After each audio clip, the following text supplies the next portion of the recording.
manquer Christ. Tu peux avoir le carburant et manquer Christ. Tu peux avoir l'électricité et manquer Christ.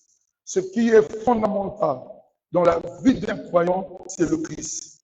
Sans le Christ, il n'y a pas de vie chrétienne. Alléluia.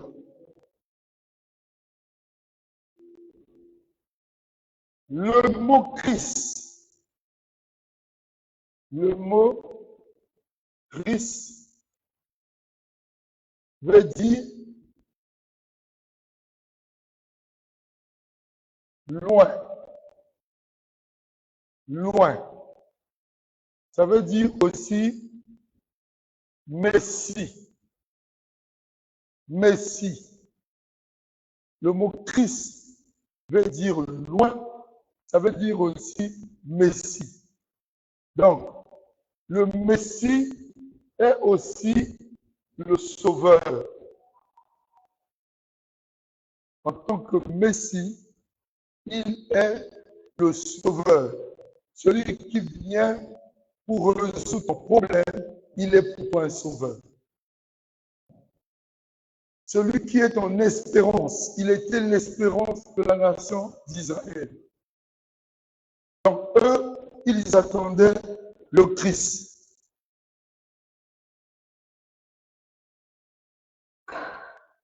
Philippe est arrivé, il pouvait parler des constructions. Il ne l'a pas fait, mais il a parlé du Christ. Il pouvait parler des mariages. Il ne l'a pas fait, il a parlé du Christ. Il pouvait raconter des histoires pour endormir les gens. Il n'a pas fait, il a cherché, il a parlé du Christ. Vous voyez? Moi, Christ est l'espérance de tout croyant. Il est l'espérance de tout croyant. Colossiens 1, verset 7, verset 27. Il est l'espérance de tout croyant. La Bible dit, Christ en nous, c'est l'espérance de la gloire. Colossiens 1, verset 27.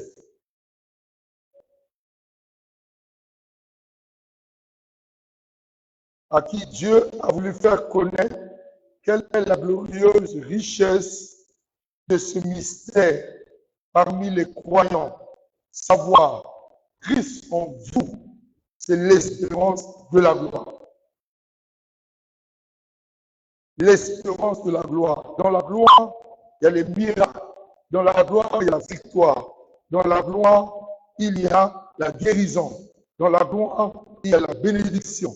Donc, Christ en vous, c'est l'espérance de la gloire. Nous avons besoin de Christ. Il est l'espérance de la gloire pour un croyant. Alléluia.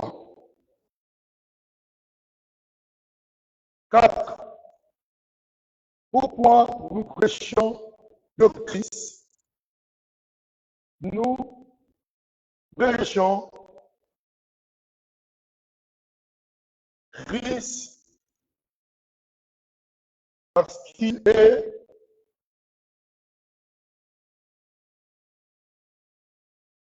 notre guérisseur. Il est notre guérisseur.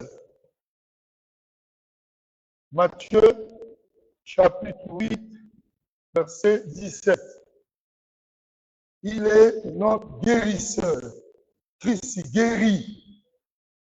Le médecin, il soigne, mais Christ guérit. Le médecin te donne les médicaments pour te soigner, mais Jésus guérit. Et nous lisons les Écritures, vous allez constater qu'il a guéri plusieurs malades. Christ guérit, afin que s'accomplisse ce qui avait été annoncé par Ésaïe le prophète. Il a pris nos infirmités.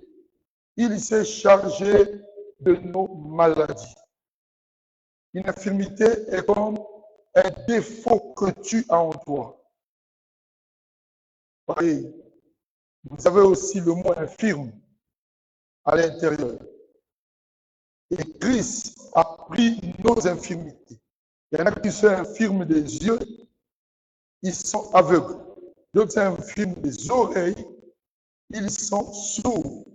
D'autres sont infirmes au niveau de leur bouche, ils ne peuvent pas parler. D'autres sont infirmes au niveau de leurs pieds, ils ne peuvent pas utiliser les pieds. Donc, quand tu as un organe, mais tu n'arrives pas à l'utiliser, tu deviens dans ce cas infirme.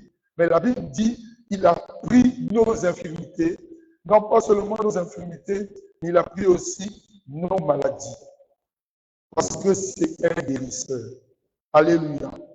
Dans le psaume 103, verset 3, la Bible dit, il guérit toute maladie et il pardonne tout péché. Christ est un guérisseur. Voilà pourquoi nous devons prêcher le Christ. Tout prédicateur qui vous prêche, Christ doit être centré. Christ doit être au centre de son message. Nous devons prêcher le Christ. Philippe est arrivé en Samarie, il prêchait le Christ. Pas autre chose, le Christ. Que tu sois dans l'Ancien Testament, Christ est dedans. Que tu sois dans le Nouveau Testament, Christ est dedans. Christ doit être au centre. Il est au centre de la vie chrétienne. Alléluia. 5. Nous prêchons Christ parce qu'il est le chemin pour aller au ciel. Le chemin pour aller au ciel. Si tu veux aller au ciel, le passage c'est Christ. Jean 14, verset 6. Il est le chemin pour aller au ciel. Tu ne peux pas chercher à aller au ciel en cherchant à passer par une autre personne, si ce n'est Christ. Pas par un homme quelconque, pas par une femme, mais par Christ. Pas par le Père, mais par Christ. Alléluia. Jésus lui dit, je suis le chemin. Tu cherches un chemin, c'est Jésus. Je suis la vie. Je suis la vérité. Il dit nul, autrement dit personne, ne peut aller au Père si ce n'est pas moi. Personne ne peut prétendre, moi je vais au ciel. Si nous prions, c'est pour aller au ciel. C'est pour notre salut. Mais je ne peux pas prétendre aller au ciel et ignorer Christ. Tu n'as pas ta place au ciel. Pour aller au ciel, il faut passer par Christ. Nul ne vient au Père que par moi. Le Père, il est où? Il est au ciel. Nul ne peut prétendre aller au ciel sans passer par Jésus. Alléluia. Il est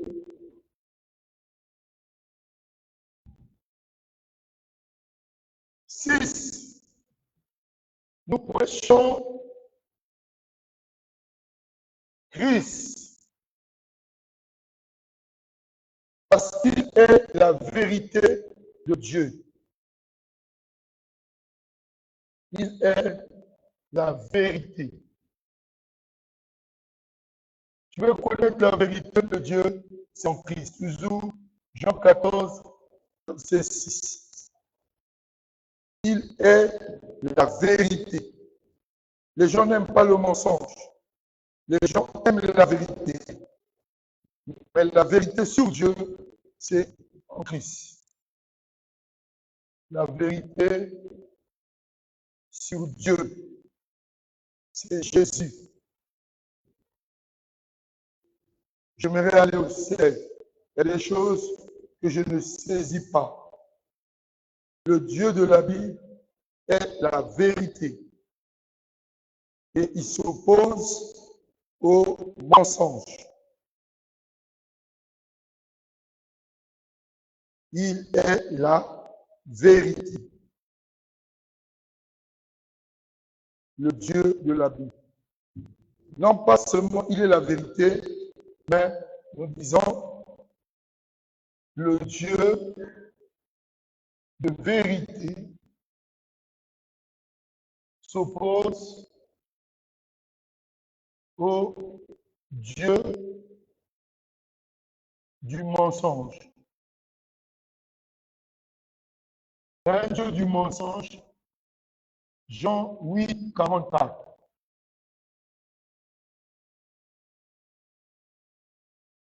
Il s'oppose au père du mensonge.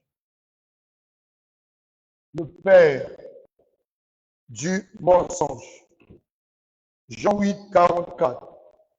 Vous avez pour père le diable et vous voulez accomplir les désirs de votre père. Il a été meurtrier dès le commencement.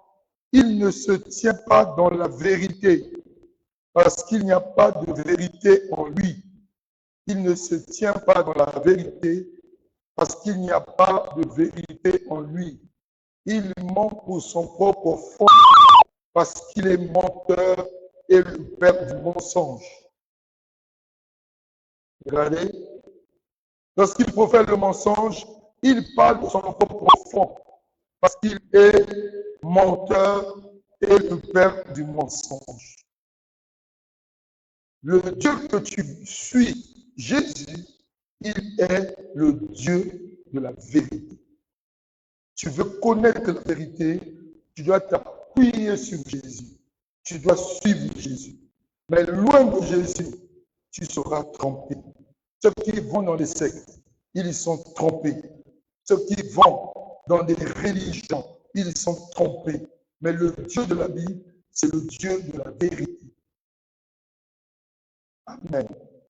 Donc, tu veux connaître la vérité, il faut s'attacher à Jésus-Christ. Loin de Jésus, vous serez mentis. Pourquoi nous prêchons le Christ?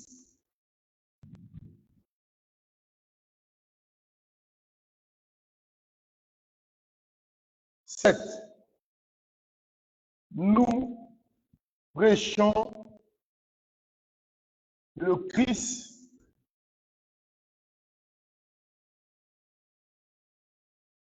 parce que Jésus donne la lumière et la vie. Il donne la lumière et la vie. Jean 8, verset 12. Il donne la lumière à ceux qui marchent dans les ténèbres. Il donne la lumière à ceux qui vivent dans les ténèbres. Jésus leur parla de nouveau et dit, je suis la lumière du monde. Celui qui me suit ne marcherait pas dans les ténèbres. Il aura la lumière de la vie. Il aura la lumière de la vie. Il donne la lumière, mais dans sa lumière, il y a la vie. Et l'autre verset, Jean 10, verset 10. Jésus est venu donner la vie. Et la vie de Jésus est différente de la vie ordinaire. C'est une vie qu'on appelle Zoé, la vie de Dieu dans l'homme. On l'appelle la vie, on l'appelle Zoé. C'est la vie de Dieu. Il a dit, je suis venu afin que mes brebis aient la vie et que cette vie soit en abondance. Il y a une vie que Dieu donne à celui-là qui vient à lui. Quand tu viens à Jésus, il te donne une vie qui est différente de la vie que tu possèdes. Vous voyez des gens dans la rue, même les méchants, ils respirent. Tu peux dire qu'il y a la vie. un voleur, un koulouna, il respire, tu peux dire qu'il y a la vie. Un chanvreur, il respire, il marche, tu peux dire qu'il y a la vie. Mais la vie de Dieu est différente de cette vie. Il y a une vie. Voilà pourquoi il dit, je suis venu afin que mes brebis aient la vie et qu'elles soient dans l'abondance. Il y a une vie de Dieu. Et cette vie, on appelle ça Zoé. Et nous pouvons comprendre dans Jean chapitre 5, verset 24, Jésus montre ici que celui qui croit en lui est passé de la mort à la vie. Quand tu acceptes Jésus, tu es passé de la mort à la vie. En vérité, je vous le dis, celui qui écoute ma parole et qui croit à celui qui m'a envoyé à la vie éternelle et ne vient point en jugement, mais il est passé de la mort à la vie. Jean 5, 24. Voyez, nous prêchons Christ parce que Christ a une vie qu'il donne aux gens. Il y a une vie. Il dit, celui qui croit en moi. Vous voyez, il non pas seulement il reçoit la vie éternelle, mais il dit, il est passé de la mort à la vie. Ça veut dire qu'il y en a qui marchent dans la rue, là, mais spirituellement, ils sont morts. Mais quand Christ vient en toi, il te fait passer de la mort à la vie. Amen. Lorsque nous croyons en Christ, nous recevons la vie. La vie. 8. Nous prêchons Christ. Parce qu'il est la porte.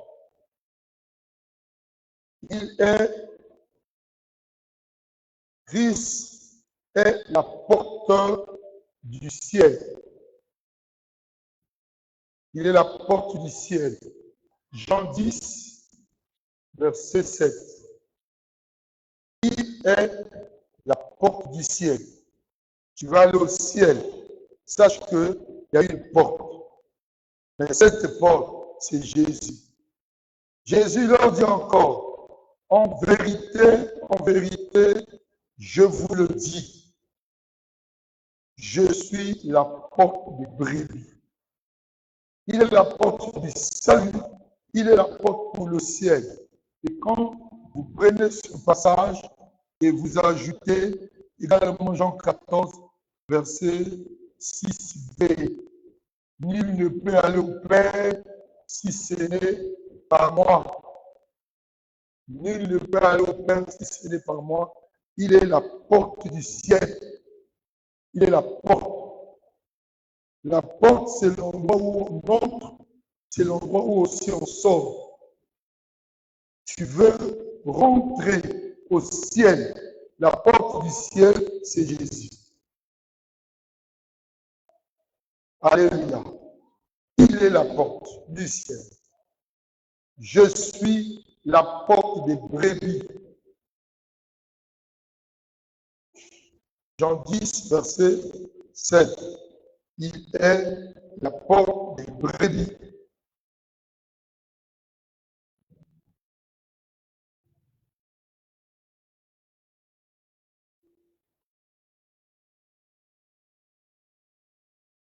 Neuf. Nous prêchons Christ parce qu'il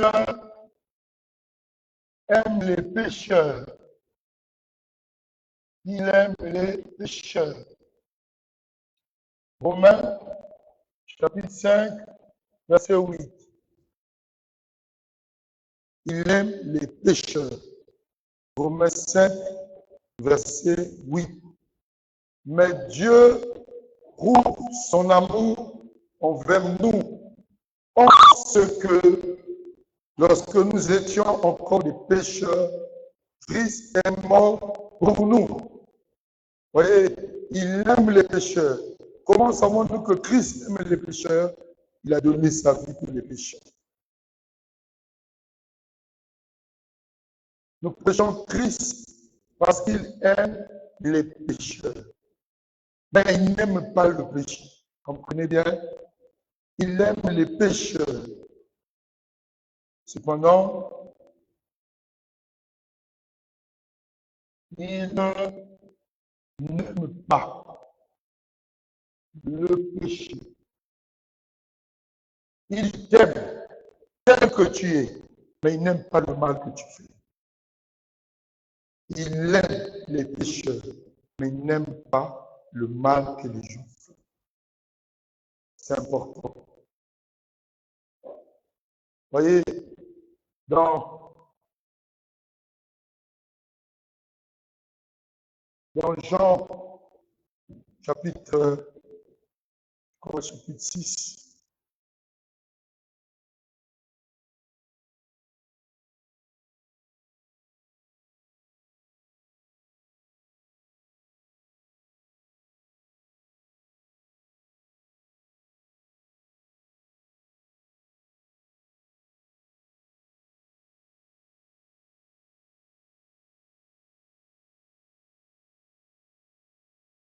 Jean 6,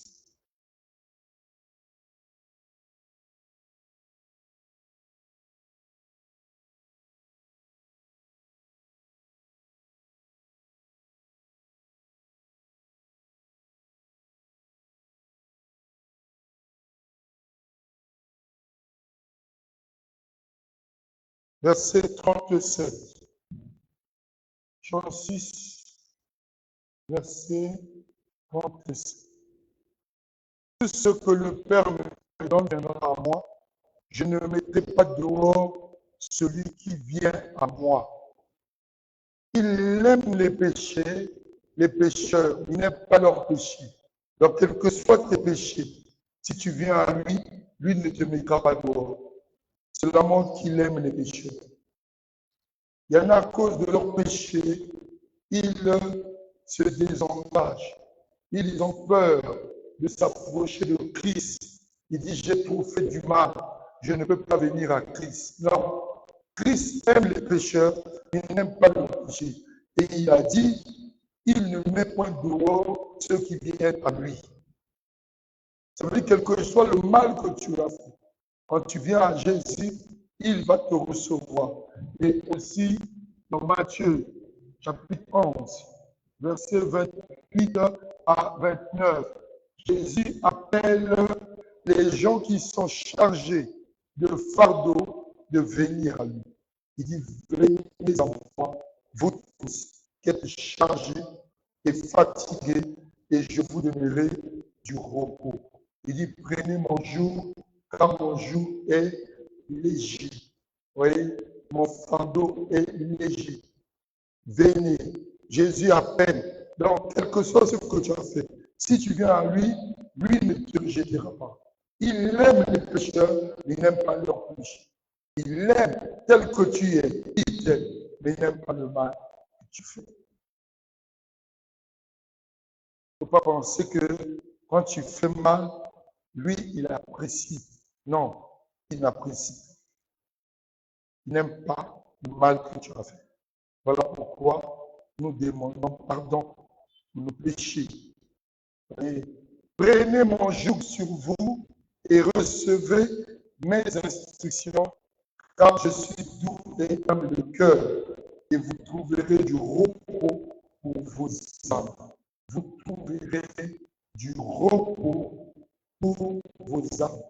Il y a un repos que Jésus accorde lorsque nous venons à lui. Il nous accorde le repos.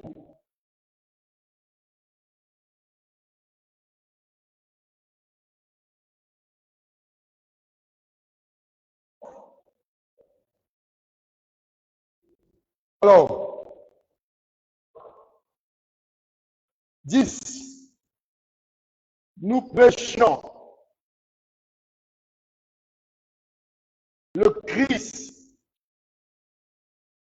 parce qu'il est le pain de vie.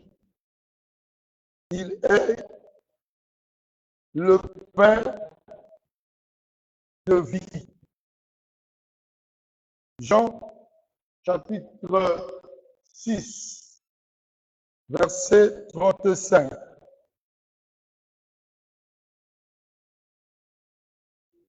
Il est le pain de vie. Nous prêchons le Christ parce qu'il est le pain de vie. Et il dit, je suis le pain de vie. Celui qui vient à moi n'aura jamais faim. Celui qui croit en moi n'aura jamais soif. Voyez, il est le pain de vie, mais il est un pain pour accomplir quelque chose dans notre vie. Quand vous voyez le pain, tu le vois à l'extérieur, mais lorsque ça rentre en toi, ça te donne l'énergie, ça te donne la force si tu étais fatigué.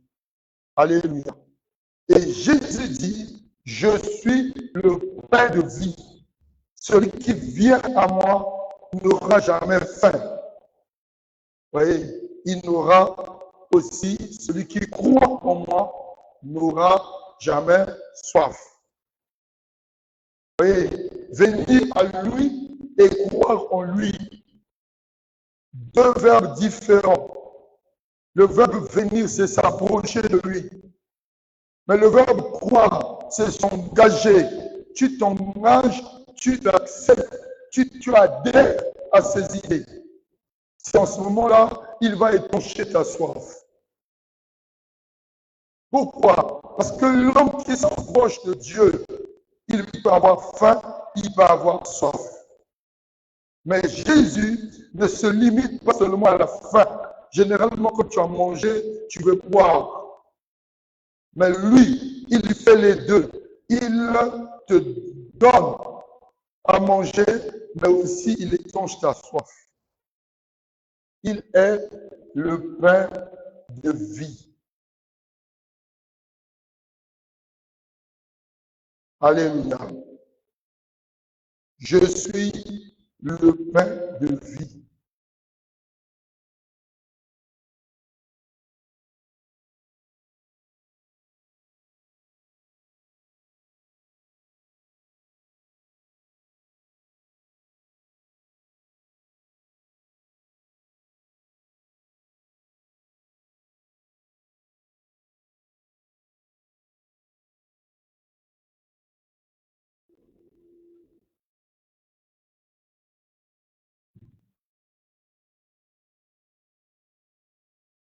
Alors, Hans, nous prêchons le Christ parce qu'il est celui qui nous satisfait. Il est celui qui nous satisfait. 1 Pierre, chapitre 4, versets 3 à 5. Il est celui qui nous satisfait. Celui qui vient pour accomplir quelque chose dans notre vie. La Bible dit, c'est assez en effet d'avoir dans le temps passé accompli la volonté des païens. Quelle a été cette volonté des païens?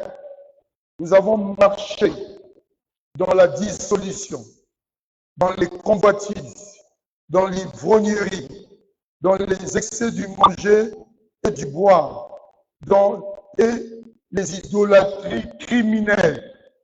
Ça, c'est la vie du monde. La vie que tu as passée sans Christ. Tu étais accro à des mauvaises choses. Aussi, trouve-t-il étrange que vous ne vous précipitiez pas avec eux dans le même débordement de débauche. Et ils vous calomnient. Quand tu es dans le milieu des païens, tu auras des ennuis. ils vont te calomnier, mais aussi les mauvaises compagnies corrompent les bonnes mœurs. Il y en a qui font les mauvaises choses parce qu'ils marchent avec des gens mauvais. Mais si tu t'éloignes des mauvaises personnes, tu ne feras plus ce qui est mauvais. Alléluia. Le Seigneur dit, verset, ils rendront compte à celui qui est prêt à juger les vivants et les morts. Quand tu fais mal, sache-le qu'un jour, tu rendras compte devant Dieu.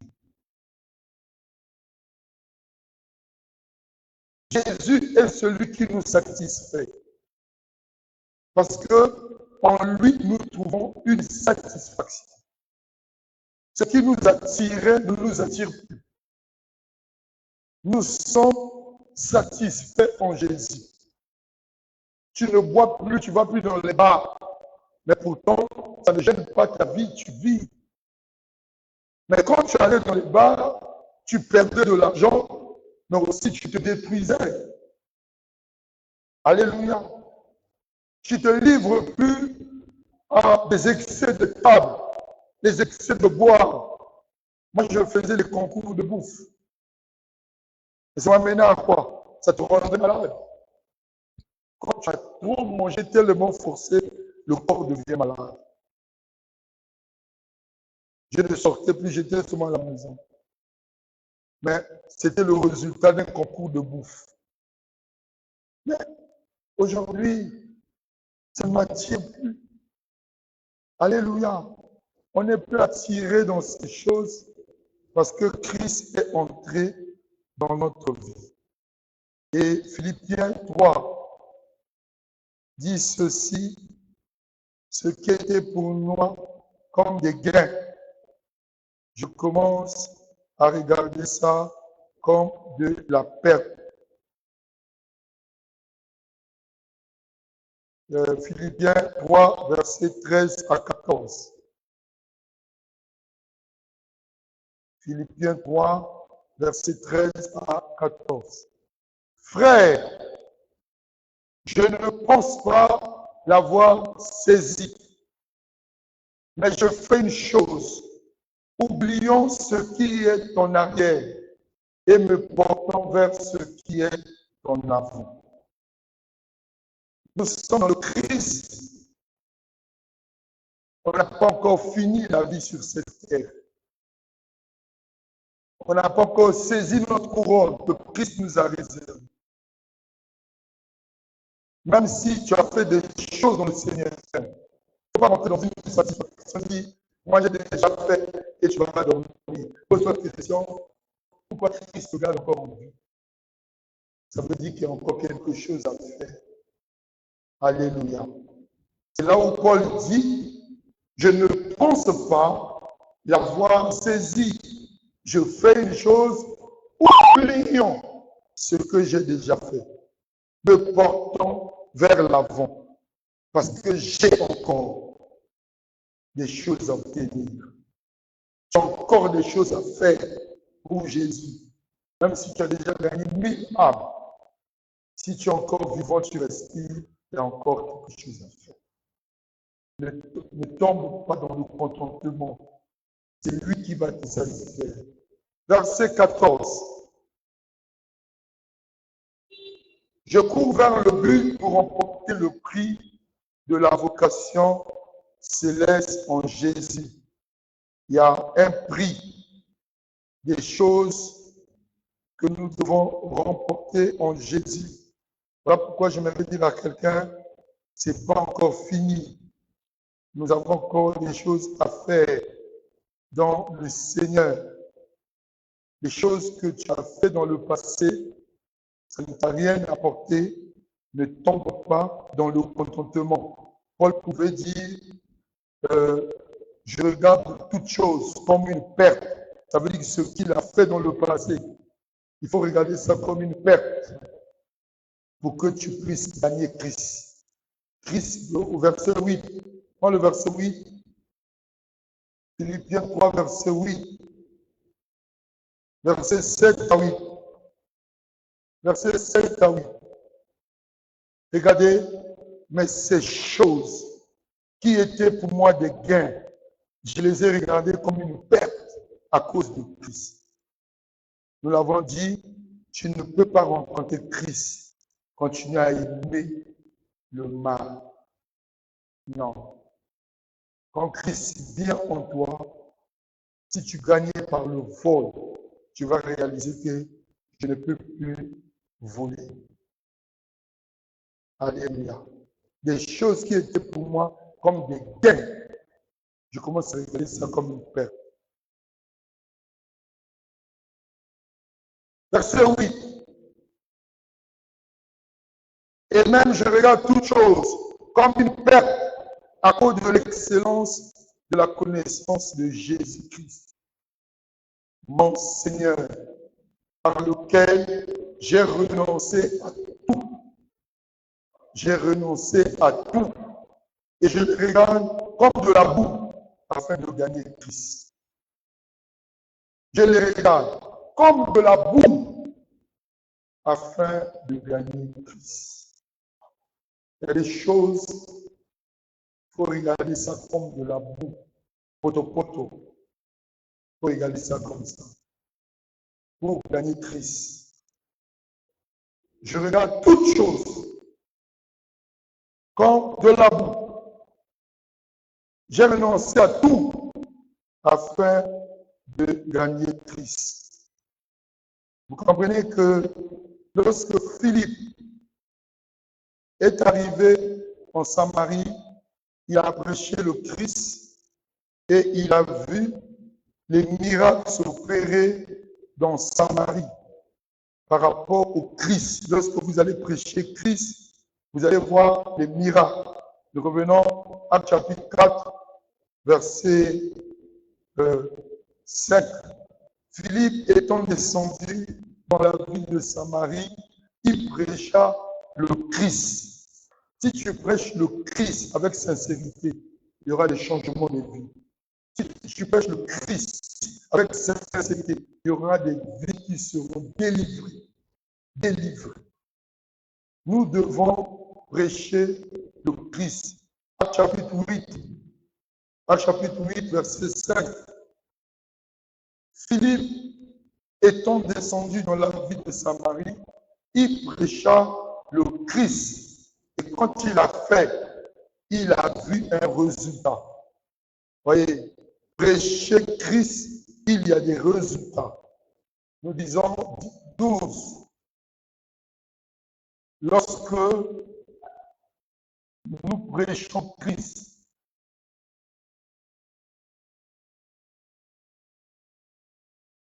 il y a un bon résultat. Il y a un bon résultat quand vous prêchez Christ.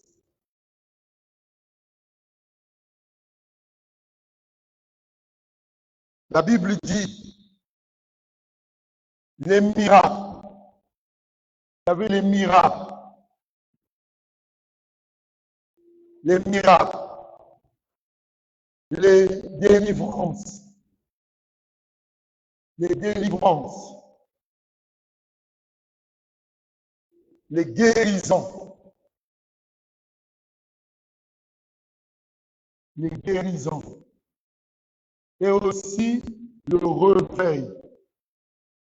C'est-à-dire le réveil. On parle du réveil lorsqu'il y a plusieurs personnes qui viennent écouter l'évangile. Plusieurs. Vous voyez, quand il y aura des foules ici qui vont commencer, on dira qu'il y a un réveil ici. Des foules qui viendront pour écouter l'évangile. On dira qu'il y a un réveil ici. Les miracles ont eu lieu. Les délivrances, les esprits impurs sortaient des gens. Verset 7. Il y a eu des foules, il y a eu des miracles. On dit des esprits impurs sortir de plusieurs démoniaques en poussant des grands cris. Et beaucoup de paralytiques et de boiteux furent guéris. C'est le résultat de la prédication de Philippe. Il prêcha le Christ. Nous devons prêcher le Christ. si nous voulons avoir des bons résultats. Celui qui ne prêche pas le Christ ne s'attend pas à avoir des bons résultats. Parce que Jésus lui-même, il est miraculeux. Et il fait des miracles aussi. Il accompagne sa parole par des prodiges et des miracles.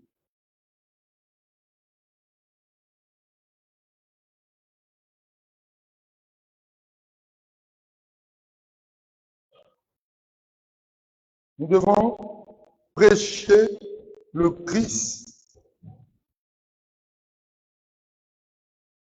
Verset 13, le point 13.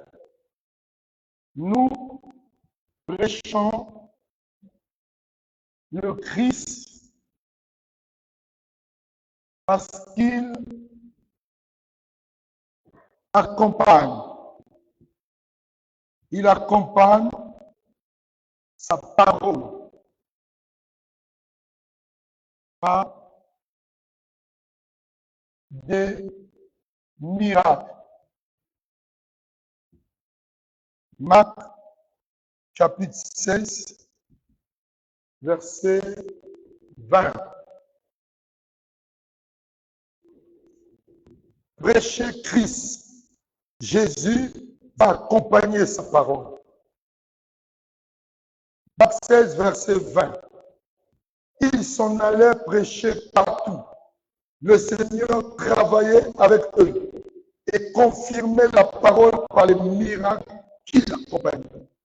Voyez, Jésus travaillait avec ses disciples et il accompagnait sa parole par des miracles.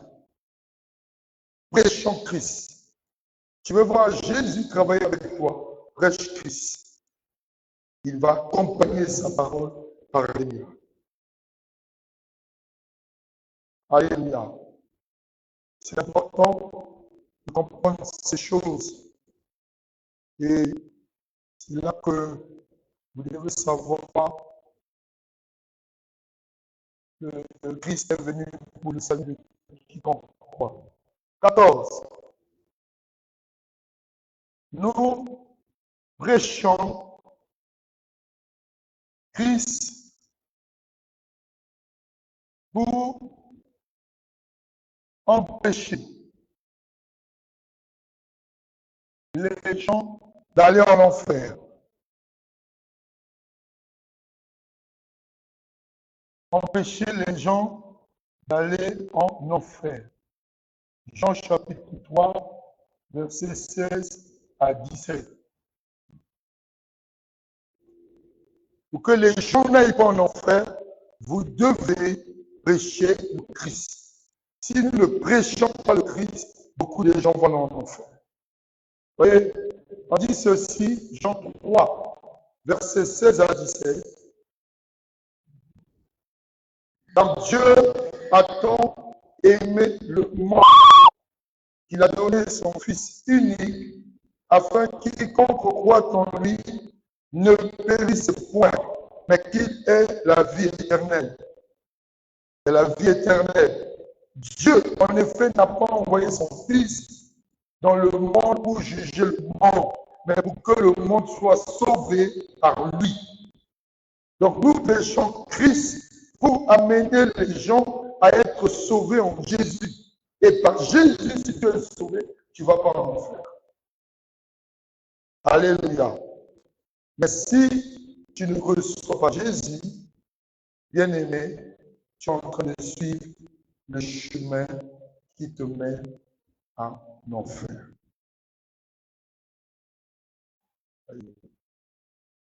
Jésus écrira ton nom dans son livre de vie. Quand tu viens à lui, il va écrire ton nom dans son livre de vie.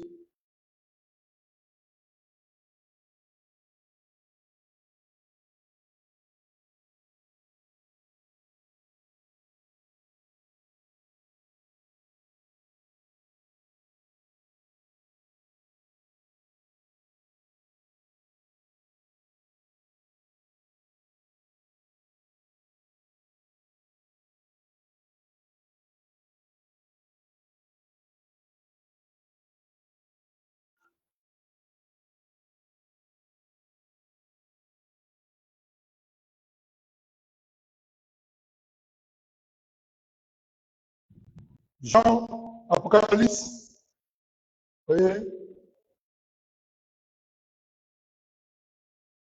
15. Nous prêchons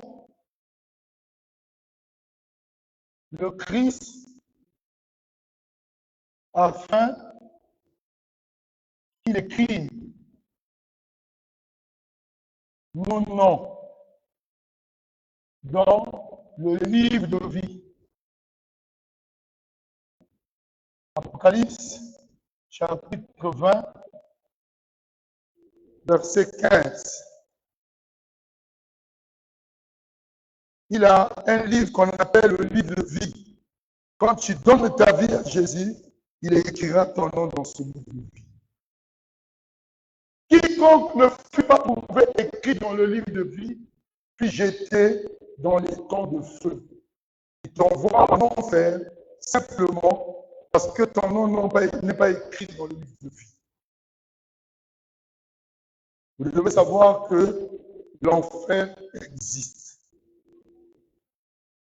L'enfer existe. Il n'y a que 2 endroits dans la Bible. Vous voyez, la Bible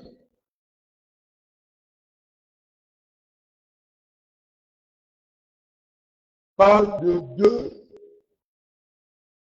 deux endroits.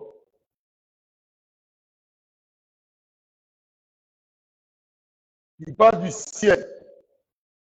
La Bible parle aussi de l'enfer. Si tu n'es pas ici, tu es là. Si tu n'es pas là, tu es ici. Vous voyez, il y a le ciel et il y a l'enfer. La Bible parle de la bénédiction, mais la Bible parle aussi de la malédiction. Il y a toujours ces 2 choses. Si tu n'es pas maudit, tu es béni. Si tu es béni, tu n'es pas maudit. Mais la Bible parle aussi du chemin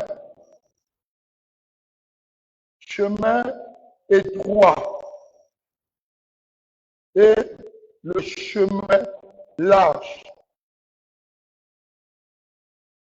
Si tu suis le chemin large, tu vas dans la perdition.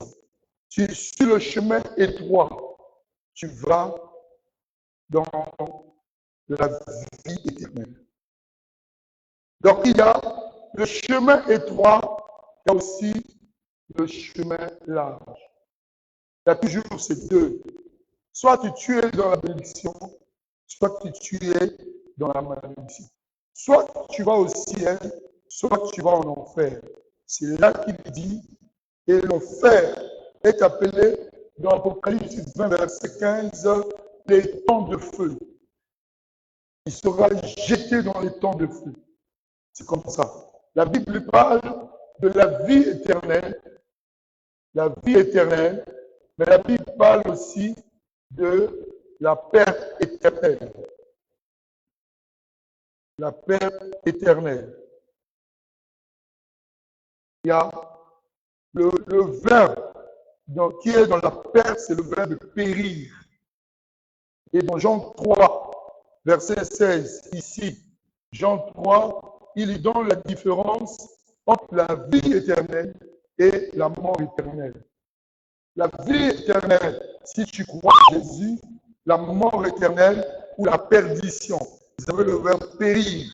Il dit, afin que quiconque croit en lui, si tu crois, tu ne périras point, mais tu auras la vie éternelle. Donc, croire en Jésus te donne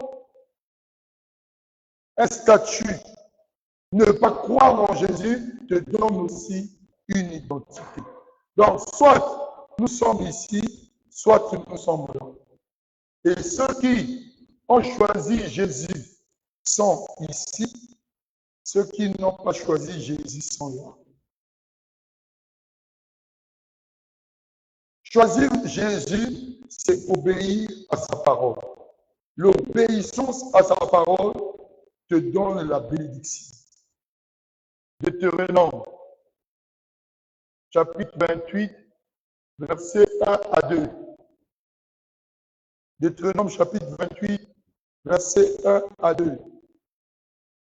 Regardez, si tu obéis à la voix de l'Éternel ton Dieu, en observant et en mettant en pratique tous ces commandements que je te prescris aujourd'hui, l'Éternel ton Dieu te donnera la supériorité sur toutes les nations de la terre.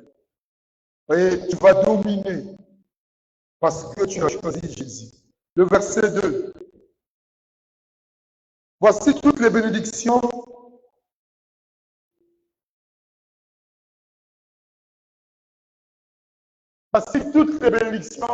qui se répandront sur toi et qui seront ton partage lorsque tu obéiras à la voix de l'Éternel ton Dieu. Donc, vous voyez, quand vous obéissez, vous êtes ici, mais quand vous désobéissez, vous êtes dans la malédiction. Alléluia. Et dans Matthieu chapitre 7, Jésus parle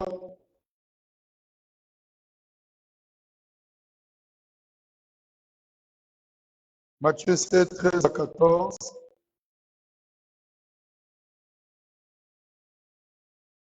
Il parle de la porte étroite et de la porte Matthieu 13 à 14. Ça, c'est ici. Matthieu 7, 13 à 14. Chemin étroit et le chemin large.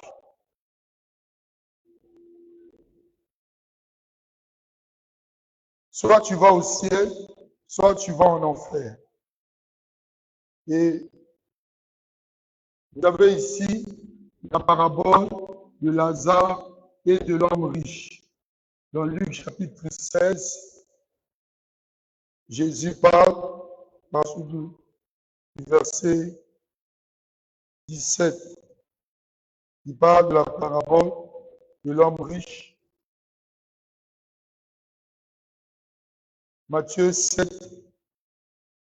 13 à 14.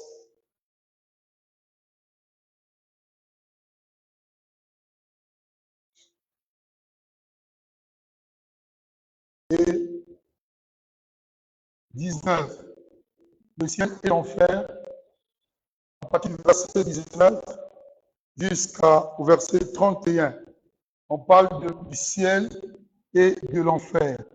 Donc, bien aimé, j'ai mis les versets partout là pour que vous compreniez qu'il n'y a que ces deux choses. Soit l'un, soit l'autre. Alléluia. Si tu n'es pas dans l'un, tu es dans l'autre. Si tu ne suis pas le chemin qui va vers le ciel, tu es en train de suivre le chemin qui va vers l'enfer. Si tu n'es pas dans la bénédiction, tu es dans la malédiction. Si tu n'es pas par le chemin étroit, tu es par le chemin large. Et le chemin large, beaucoup de gens, ils passent par là, ici. Matthieu 7, il parle d'un chemin large, mais aussi d'un chemin étroit.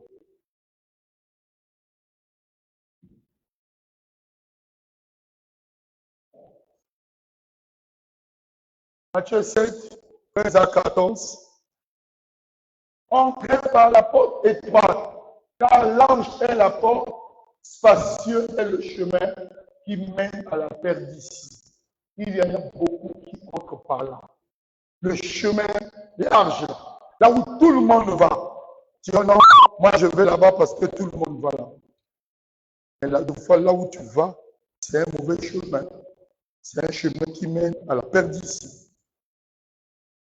Alléluia. Verset 14.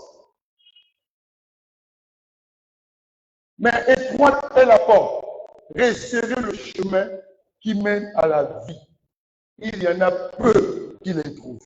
Peu. Ils ne sont pas nombreux à trouver le chemin étroit. Et le chemin étroit mène à la vie. Alléluia. Nous devons penser à notre vie. Jésus, c'est lui le personnage central de la Bible. Nous devons prêcher Christ pour permettre aux gens d'être sauvés. Nous devons prêcher Christ pour permettre aux gens de ne pas aller en enfer. Nous devons sauver Christ pour faire sortir les gens de la malédiction afin qu'ils soient bénis. Nous devons prêcher Christ pour que beaucoup de gens puissent aller au ciel. Et Jésus, il est le sauveur. Si tu donnes ta vie à Jésus, il va te sauver. Mais si tu refuses de donner ta vie à Jésus, tu vas aller en enfer. Nous pouvons éviter d'aller en enfer. La seule manière d'éviter d'aller en enfer, c'est de croire en Jésus. Dans Jean 3, verset 16, la Bible dit, car Dieu a tant aimé le monde et qu'il a donné son Fils unique, il dit, afin que quiconque croit en lui ne périsse point, mais qu'il ait la vie éternelle. Jésus donne la vie éternelle quand tu donnes ta vie à lui. Amen, amen. Oh,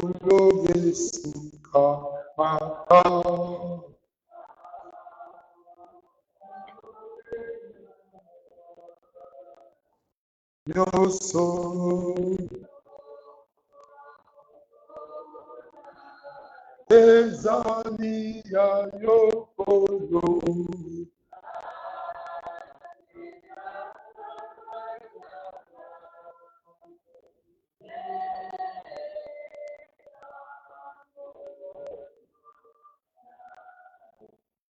Nous allons remercier le Seigneur de cet enseignement. Père, nous te disons merci. Tu as permis que nous puissions être là. Tu as permis que nous puissions prêcher ta parole. Tu as permis que nous puissions enseigner à ton peuple. Merci pour ta grâce. Merci pour la force que tu as donnée. Jésus, tu es fidèle. Jésus, tu es glorieux. Jésus, tu es sans pareil. Reçois la gloire, toi qui règnes à jamais.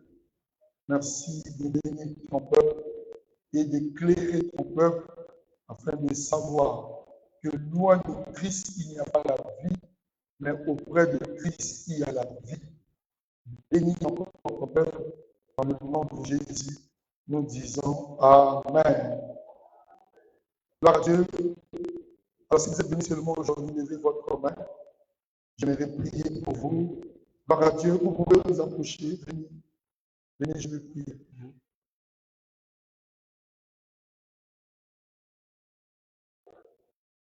Mettez-vous là. Gloire à Dieu. Gloire à Dieu. Dieu ne fait rien au hasard. Merci. Ok, j'aimerais prier pour vous. Mettez votre main sur la poitrine. Répétez cette prière après moi. C'est votre prière. Dites après moi, Seigneur Jésus, je viens à toi. Je te donne ma vie. Tu as permis que je vienne enseigner et que j'écoute ta parole. J'aime ta parole. Et je sais que tu m'aimes aussi. Mais je suis un pécheur. Pardonne mes péchés. Purifie-moi par ton sang. J'ouvre mon cœur à toi. Et je te reçois comme mon seul maître, comme mon seul sauveur. Je te donne ma vie. Fais de moi la personne que tu désires. Que tu désires que je sois. Au nom de Jésus, je renonce à Satan et à ses démons. Je renonce au péché et à ses conséquences dans ma vie. Au nom de Jésus, maintenant, je vais marcher avec Jésus parce qu'il est le chemin de la vie. Il est mon sauveur. Il est mon maître. Au nom de Jésus. Amen. Gloire à Dieu. Alors prenez ces fiches. On va vous aider à les remplir à la fin. Simplement pour vous connaître. Amen. Ok, rejoignez vos places. Que Dieu vous bénisse.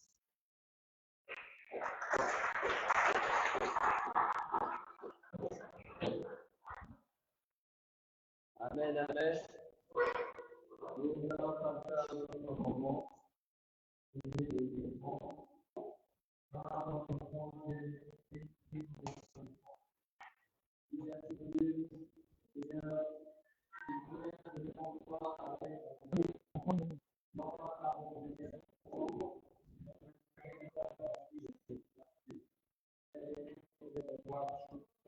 Tu m'as